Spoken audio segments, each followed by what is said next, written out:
Good morning student. આજે આપણે સ્વાધ્યાય 4.2 સ્ટાર્ટ કરી રહ્યા છીએ।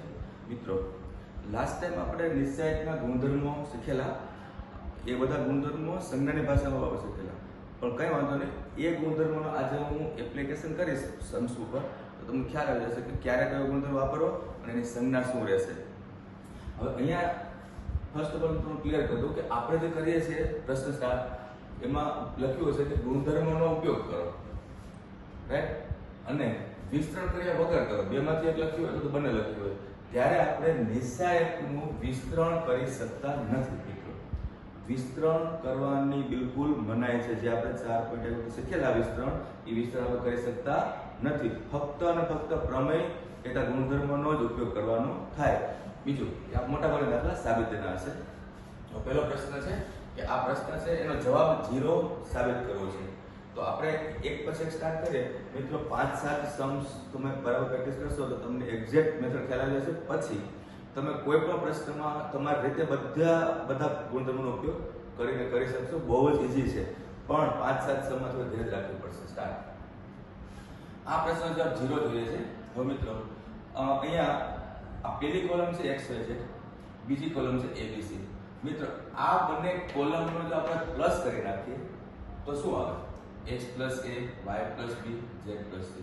એ જે કોલમ છે એ આ કોલમ સાથે મેચ થઈ જાય, અને બે કોલમ જ્યારે મેચ થાય ત્યારે આન્સર 0 હોય। એટલે આપણે પહેલી પ્રોસેસ એવું કરશું કે બીજી કોલમને પહેલી કોલમમાં ઉમેરું છું, તો શું આવે? x plus a, y plus b, z plus c, right. આપણે શું કર્યું? બીજી કોલમને પહેલી કોલમમાં ઉમેર્યા, તો આપણે પહેલી કોલમમાં પ્રોસેસ કરી કહેવાય। પહેલી કોલમમાં શું કર્યું? તો પહેલી કોલમમાં બીજી કોલમ ઉમેરી, અને ઉમેરી ત્યારે એક વડે ગુણ્યા હોય, એટલે એક લખવાની જરૂર ન હોય, તો ખાલી આ એની સંજ્ઞા રહેશે। સંજ્ઞા પર ધીરે ધીરે આવડી જશે, ચિંતા નથી। પછી શું કરવાનું? તો બાકીનું બધું એ જ રીતે છે। બીજી કોલમ સેમ, ત્રીજી કોલમ પણ સેમ। અહીંયા 3 ડોટ કરીને કારણ લખવું પડે અને ઇક્વલ ટુ લખવાનું। હવે મિત્રો જુઓ, આ નિશ્ચયકમાં શું થઈ ગયું? તો પહેલી કોલમ અને ત્રીજી કોલમ સરખી થઈ ગઈ, અને બે કોલમ સરખી હોય ત્યારે જવાબ 0 આવે છે, પ્રમેય કીધું। આપણે કારણ લખવાનું કે પહેલી કોલમ અને ત્રીજી કોલમ સેમ છે, એટલે પછી ઇક્વલ ટુ, બંને કોલમ સમાન છે એટલે જવાબ 0 આવી ગયો, પ્રશ્ન પૂરો થઈ ગયો। આ જ પ્રશ્નને આપણે બીજી રીતે કરવો હોય તો હવે તમે એક સમ્સમાં 3-4 રીતે એપ્લાય કરી શકશો। જુઓ, જેમ આ બંનેને પ્લસ કરવાથી બે કોલમ સમાન બની ગઈ, એમ ધારો કે આ બીજી કોલમ છે એને બાદ કરીએ। મિત્રો, આને બાદ કરીએ તો a b અને c કટ થઈ જાય, તો શું બચે? x y z। એ અહીંયા મેચ થઈ ગઈ એટલે જવાબ 0 આવી ગયો, અને બાદ કરવાની પ્રોસેસ શું હશે ધીરે ધીરે આપણને ખ્યાલ આવશે। હવે નવો પ્રશ્ન, આનો પણ જવાબ 0 છે। મિત્રો, આની અંદર બધા સમ્સ છે હું મિક્સ કરી નાખ્યા છે, એટલે 4.2 કન્ટિન્યુ બિલકુલ નથી શીખી શકીએ એવું। આપણે આમાં બધા પ્રશ્નો મિક્સ થઈ જશે, એટલે આખું 4.2 અને મિક્સચર પ્રક્રિયાનો સ્વાધ્યાય જે છે બધાનો મિક્સ મેથડ પ્રમાણે હું જઈશ, એટલે આ 4-5 પ્રોસેસમાં થશે પૂરું, અને કન્ટિન્યુમાં તમને નહીં સમજાય એટલે મિક્સ કર્યા છે। જો આનો જવાબ 0 સાબિત કરવો છે, તો આની અંદર એક ખાસિયત એ છે કે ત્રણેય સ્તંભનો પ્લસ કરી નાખીએ ને આપણે મિત્રો, જેમ કે a minus b plus b minus c plus c minus a, આ ત્રણેય કોલમ છે એનો પ્લસ થઈ જાય તો બધા ઉડી જાય છે, એટલે જવાબ 0 આવે છે। જો આ ત્રણેયનો પ્લસ એટલે આમ લખીને બતાવું છું, a minus b plus b minus c plus c minus a, પછી b minus c plus c minus a plus a minus b, ત્યાર પછી c minus a plus a minus b plus b minus a। આ શું કહેવાય? આપણે આ સ્તંભ અને આ સ્તંભ બંને અહીંયા આપણે ઉમેર્યા છે, રાઈટ, અને પછીની જે સમ છે એને સેમ રાખવાના।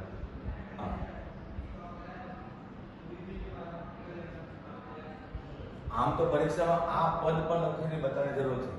આપણે શું કર્યું? તો અહીંયા જે તમને દેખાય છે બધું ઉડે છે મિત્રો, આ b ઉડે છે, c ઉડે છે, a ઉડે છે, એવી રીતે અહીંયા c ઉડે છે, a ઉડે છે, b ઉડે છે, બધામાં ઉડે છે આ રીતે। એનો મતલબ કે 0 0 0 આવી ગયું, પછી b minus c, c minus a, a minus b, c minus a, a minus b, b minus c। મિત્રો, એક જ હારમાં ત્રણે 0 હોય કે એક જ સ્તંભમાં 3 0 હોય તો જવાબ 0 આવે, એનું કોઈ કારણ આપવાની જરૂર નથી। તો આ પ્રશ્નનો જવાબ 0 આ રીતે આવ્યો। હવે આપણે કર્યું શું? તો અહીંયાનું કારણ લખશું। આપણે આ શું કર્યું? કે બીજા સ્તંભને અને ત્રીજા સ્તંભને એક નંબરના સ્તંભમાં ઉમેર્યા છે એટલે C1 લખશું. જે આ પ્રોસેસ કરી એ પહેલા લખવાનું. C1 માં શું થયું તો C1 C2 અને C3 ત્રણેયનો પ્લસ થયો. બીજી કોલમ અને ત્રીજી કોલમને પેલા કોલમમાં ઉમેરી એટલે આની સંજ્ઞા થઈ ગઈ. હવે આપણે પ્રોસેસ કરી શકીએ છીએ એટલે જવાબ 0 આવી ગયો. હવે આપણે નેક્સ્ટ પ્રશ્ન લઈએ છીએ. એનો જવાબ પણ 0 છે. મિત્રો દરેકનો જવાબ 0 ન હોય. આ તો શરૂઆત કરી છે મેં તમને સમજાવવા માટે. હવે આપણે આમાં બે સ્તંભ સમાન બનાવવા માટે પ્રયત્ન કરીએ તો આપણે 2 3 5 7 8 9 એવી કોઈ સંખ્યા છે કે જ્યારે આપણે ગુણીએ તો આ કોલમ સાથે મેચ થાય અથવા તો આ કોલમમાંથી કંઈ કોમન નીકળે. તો મિત્રો આમાંથી કંઈ કોમન નીકળે એમ નથી. કેમ કે આ 13 ગુણ્યા 5 થાય, આ 15 ગુણ્યા 5 થાય, પણ આ પાસે 5 ટેબલ બનાવે એટલે હાલમાં કોમન કંઈ જ નથી. પણ એક ખાસિયત છે કે આપણે આને આપણે 9 વડે ગુણીએ. આ વિચારવાની ખાસિયત છે. બીજા સ્તંભને 9 વડે ગુણો તો આ શું આવે 63. અહીંયા બાદ કરો તો 2 આવે છે. 9 વડે ગુણો કેટલા થાય 72. અહીંયા બાદ કરો તો 3 આવે છે. આ કેટલા થાય 81. અહીંયા બાદ કરો તો 5 આવે છે. તો આવું કરવાથી પેલા કોલમ સાથે મેચ થઈ ગયા ને. તો આપણે આ પ્રોસેસ કરશું. જો પેલા કોલમને સેમ રાખો, બીજા કોલમને સેમ રાખો, ત્રીજા કોલમમાં શું કર્યું મેં તો આપણે જે કંઈ કરીએ છીએ ત્રીજા કોલમમાં કરીએ છીએ. અને C3 શું કર્યું બીજા કોલમને 9 વડે ગુણ્યા. તો જો બીજા કોલમને 9 વડે ગુણી, બીજા કોલમને 9 વડે ગુણી ત્રીજા કોલમમાં બાદ કર્યા. ફરી આવજો આને 9 વડે ગુણો, આ થઈ ગયા 9 સત્તા 63 એ બાદ કરો એટલે 65 - 63. આ થઈ ગયા 9 8 72 એટલે 75 - 72. આ થઈ ગયા 81 એટલે 86 - 81. ઓકે, આ એની પ્રોસેસ થઈ ગઈ. આ આપણે કારણમાં લખશું. આવું કરવાથી શું થયું મિત્રો તો 2 3 5 સેમ, 7 8 9 સેમ, અને આ શું બન્યું વિચારો તો 2 3 5 બન્યા. અહીંયા કોઈ કારણ આપવાની જરૂર નથી કે સાદો છે. સાદોમાં કોઈ કારણ ન હોય. આ પ્રોસેસના કારણે હોય. તમે જોઈ શકો છો કે પહેલો સ્તંભ અને ત્રીજો સ્તંભ સેમ થઈ ગયો છે. તો આપણે જવાબ 0 કહી શકીએ છીએ. કેમ કે પહેલો સ્તંભ અને ત્રીજો સ્તંભ સમાન છે. આ 0 માટેનું કારણ આ હશે. કોઈ પણ બે સ્તંભ સમાન હોય એવું આવું કારણ આપવાનું. આપણે આ પ્રોસેસ કરી એને પણ બીજી ભાષામાં કરી શકાય. જેમ કે આપણે 9 વડે ગુણ્યા એટલે 63 થી અહીંયા બાદ કર્યા. એ જ 63 ને અહીંયા ઉમેરો તો શું થાય 65. આ કેટલા છે 9 8 72, 72 ને અહીંયા ઉમેરો તો 75, 9 9 81 અને અહીંયા ઉમેરો 86. તો આને ગુણીને અહીંયા ઉમેરો તો પણ મેચ થાય છે. ચોઈસ તમારી હોય છે. તમે જેવું વિચારો એવું લખવાનું થાય. આમાં ક્યાંય પણ આપણે ગોખવાનું નથી. નેક્સ્ટ આ પ્રશ્ન જવાબ પણ આપણે 0 કીધો છે લોકોએ. તો જો આ BC છે, અહીંયા AB અને AC છે. આ AC છે, અહીંયા AB અને BC છે. આ AB છે, અહીંયા AC અને BC છે. તો કંઈક એવું કરીએ આપણે તો બે કોલમ મેચ થઈ જાય. તો એટલા માટે હું એવું કરું છું કે આ બીજા કોલમને ત્રીજા કોલમમાં ઉમેરું છું. તો તમે જુઓ ત્રીજા કોલમમાં ઉમેરતા શું થાય જુઓ AB વત્તા AC છે એમાં BC ઉમેરો, BA વત્તા BC, BA વત્તા BC છે એમાં AC ઉમેરો. આ છે CA વત્તા CB એમાં AB ઉમેરો. આગળ પાછળ ચાલે તમને ખબર છે AC લખો કે CA લખો એક જ કહેવાય. ઓકે, બીજા કોલમને ત્રીજા કોલમમાં ઉમેર્યા તો આપણે શું સંજ્ઞા લખવાનું થાય C3. કેમ કે ત્રીજા કોલમમાં કર્યું છે C3. ત્રીજા કોલમમાં શું કર્યું તો બીજા કોલમને એડ કર્યો ઉમેર્યો તો C3 + C2. અને આ સેમ રહેશે, અહીંયા પણ સેમ રહેશે. તમે એવું કહેશો કે આપણે આને કેમ કઈ નથી કરતા તો જ્યાં પ્રોસેસ થાય મિત્રો એ જ કોલમ કરવો છે તે બાકી કોઈ ન થાય. આવું કરે શું ફાયદો થયો મિત્રો?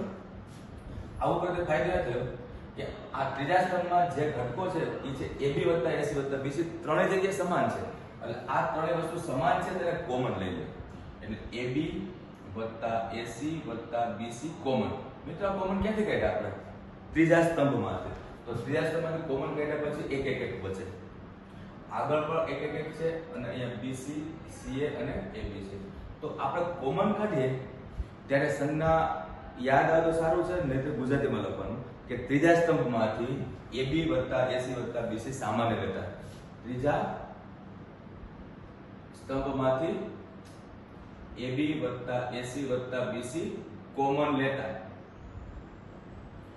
આ જે લખ્યું છે ગુજરાતીમાં લખ્યું છે, રાઈટ? પણ એની પર સંજ્ઞા છે. એ સંજ્ઞા છે 1 અપોન જે કોમન કાઢી હોય તે. મતલબ આ 1 છે, અપોનમાં લખવાનું AB વત્તા AC વત્તા BC. આવું નેક્સ્ટ સ્ટેપ પર બતાવે. જે પણ કોમન કાઢીએ એની સંજ્ઞા આ રહેશે. અત્યારે ગુજરાતીમાં લખ્યું છે. હવે આનો જવાબ મિત્રો 0 આવી ગયો છે. શું કામ? એટલા માટે કે પહેલી સ્તંભ અને ત્રીજી સ્તંભ સમાન થઈ ગઈ છે, એટલે કે C1 અને C3 સમાન છે. તો અહીંયા જે મેં 3-4 પ્રશ્નો ગણ્યા છે આ બધા 0 સાબિત કરવા પ્રશ્નો હતા. પણ ધીમે ધીમે આ પ્રોસેસ તમને પોતાને ખ્યાલ આવશે અને આમાંથી તમારું માઇન્ડ બહુ સરસ ડેવલપ થશે મેથડ એપ્લાય કરવા માટે. 4 સમ થઈ જાય. હજી મિત્રો 2-4 સમમાં ધીરજ રાખો જેથી કરીને તમને પરફેક્ટ આવડી જાય. હવે 0 સાબિત કરવા બીજા પ્રશ્ન મારી પાસે છે એક પ્રકરણ સ્વાધ્યાયની અંદર 15નો પ્રશ્ન છે. સ્વાધ્યાય 4 નો 15નો પ્રશ્ન. આ પદ્ધતિ લઈ લે છે પછી આ ટોપિક પૂરો કરો. હમણાં આપણી પાસે છે sin alpha, sin beta, sin gamma. મિત્રો alpha, beta, gamma, cos alpha, cos beta, cos gamma. ત્યાર પછી ત્રીજો સ્તંભ છે sin. sin પણ હોય છે, cos પણ હોય છે. અત્યારે cos નો પ્રશ્ન છે. cos alpha plus delta. મિત્રો આ ડેલ્ટા છે. Alpha, beta, gamma, delta. પછી છે cos બીટા પ્લસ ડેલ્ટા અને cos ગામા પ્લસ ડેલ્ટા. આ બ્રેકેટ ની અંદર છે. ઓકે, cos ની અંદર ગામા પ્લસ ડેલ્ટા છે. અહીંયા મિત્રો ત્રિકોણમિતિનું સૂત્ર છે. આપણે 11 માં શીખેલા છે, આપણે તો 12 ભણીએ છીએ. તો આનો જવાબ પર 0 આપણને સાબિત કરવાનું કીધું છે. આપણે સ્ટાર્ટ કરીએ. પહેલા મિત્રો હું સૂત્ર લખીશ. પહેલા કોલમને સેમ રાખો, બીજા કોલમને સેમ રાખો, ત્રીજા કોલમનું સૂત્ર લખો. cos આલ્ફા વત્તા બીટા નું સૂત્ર આવડે છે આપણને. cos alpha cos delta minus sin alpha sin delta. અહીંયા આપણે ફક્ત સૂત્ર લખ્યું છે, એટલે કોઈ કારણ ન આપી શકાય, આપણને જરૂર નથી. આ છે cos beta cos delta minus sin beta sin delta. cos gamma cos delta minus sin gamma sin delta. આ આપણે સૂત્ર લખ્યું, રાઈટ? હવે આપણે આનો જવાબ 0 લાવવો છે. તો જુઓ, પહેલો સ્તંભ જે છે, પહેલો સ્તંભ એ આખો વાંચીએ. sin alpha sin beta sin gamma. આ જ વસ્તુ અહીંયા મેચ થાય છે. તો ગુણાકારમાં શું છે? ગુણાકારમાં sin ડેલ્ટા છે. તો હું એવું કહું છું કે આ પહેલા સ્તંભને sin ડેલ્ટા વડે ગુણો બધાને અને વાંચો. તો sin alpha sin delta, sin beta sin delta, sin gamma sin delta. જે હું બોલ્યો એને અહીંયા હું ઉમેરી દઉં છું. તો ઉમેરી દઉં તો આ ઉડી જાય. ઉમેરેલ પ્લસ થયું, આટલું ઉડી ગયું. સેમ બીજો સ્તંભ જે છે એને આપણે cos ડેલ્ટા વડે ગુણો અને વાંચો. સાંભળો, cos alpha cos delta, cos beta cos delta, cos gamma cos delta. Match થઈ ગયું. પણ આ જે બોલ્યો એને અહીંયા આપણે બાદ કરીએ અને બાદ કરીએ એટલે આ ઉડી જાય. પેલું માઈનસ છે તો પ્લસ કર્યું, આ પ્લસ છે તો માઈનસ કર્યું, ઉડી જાય. રાઈટ? તો આપણે આ પ્રોસેસ કરશું અને આ પ્રોસેસની સંજ્ઞા શું રહેશે મિત્રો? તો જુઓ, આપણે શું કરવા માંગીએ છીએ? જે કંઈ કરીએ એ ક્યાં કરવા માંગીએ છીએ? ત્રીજા સ્તંભમાં. તો આપણે લખશું C3. ત્રીજા સ્તંભમાં શું કર્યું? તો પહેલા સ્તંભને sin ડેલ્ટા વડે ગુણ્યા. પહેલા સ્તંભને sin ડેલ્ટા વડે ગુણવાના. પહેલા સ્તંભને sin ડેલ્ટા વડે ગુણીને અહીંયા શું કર્યું હતું? ઉમેર્યા હતા. ઉમેર્યા એટલે માઈનસ છે તો પ્લસ થઈ ઉડી જાય. તો ઉમેરેલ પ્લસ કરવાનો. બીજા સ્તંભને કેટલા વડે ગુણવાના થયા? cos ડેલ્ટા વડે. બીજા સ્તંભને cos ડેલ્ટા વડે ગુણો. અને અહીંયા જે આવતું હતું એને આપણે બાદ કરવું તો માઈનસ લખો. આ એની સંજ્ઞા થઈ ગઈ. પહેલા સ્તંભને sin ડેલ્ટા વડે ગુણીને ઉમેર્યા, બીજા સ્તંભને cos ડેલ્ટા વડે ગુણીને બાદ કર્યા. તો જે મળે છે આ બધું ઉડાડી નાખે છે. અને ઉડાડી નાખે છે એટલે એ 0 0 0 થઈ ગયું. આ લખવાની જરૂર નથી. ખ્યાલ આવ્યો? આ જે કઈ છે આખા લાંબા લાંબા પદ લખવાની જરૂર નથી મિત્રો. આ સંજ્ઞા જ મેઇન છે. સંજ્ઞામાં બધું જ આવી ગયું. ખ્યાલ આવ્યો? અને પછી પહેલી કોલમ સેમ, બીજી કોલમ પણ સેમ. ઓકે, પણ મિત્રો એક જ કોલમમાં તમને 3 ઝીરો મળ્યા એટલે ડેફિનેટલી તમે લખી શકો છો આનો જવાબ 0 છે, એના માટે કોઈ કારણ આપવાની જરૂર નથી. આપણે 5 જ સમ કર્યા છે, પણ એક વખત જાતે પ્રેક્ટિસ કરી લેજો, સંજ્ઞા તમને ધીમે ધીમે ખ્યાલ આવવા મળશે. હજુ નેક્સ્ટ પીરિયડની અંદર આના કરતાં બહુ જ સરસ ઇન્ટરેસ્ટિંગ સમ્સ આપણે લેશું, ત્યારે તમને વધારે ખ્યાલ આવશે. હજી બીજા 4-5 સમ તમે વેઇટ કરો આવા પ્રશ્નોને. Okay, thank you.